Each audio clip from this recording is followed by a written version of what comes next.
శర్మ గారు అంటే ఓన్లీ పెళ్ళిళ్ళేనా లేకపోతే పూజలు లాంటివి కూడా ఆపుకోవాలా? ఈ మన శంకుస్థాపనలు గాని అట్లాంటివి కూడా ఆపాల్సి వస్తుందండి?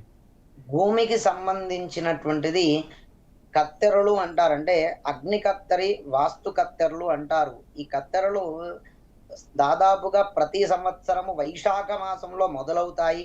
కొన్ని సందర్భాల్లో వైశాఖం ప్రారంభంలోనే లేదా చైత్ర మాసము బహుళ పక్షంలో ప్రారంభమవుతాయి.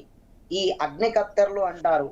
అంటే ఈ కత్తెర సమయంలో అందున జ్యేష్ఠ మాసం వచ్చినప్పుడు ఈ భూమికి సంబంధించినటువంటి భూమి పూజలు, శంకుస్థాపనలు, భూమిపైన కట్టబడేటువంటిది కొత్తగా ప్రారంభం చేసుకునే వారికి అది ఆపివేసుకోవాలి అనేది శాస్త్రం చెబుతుంది.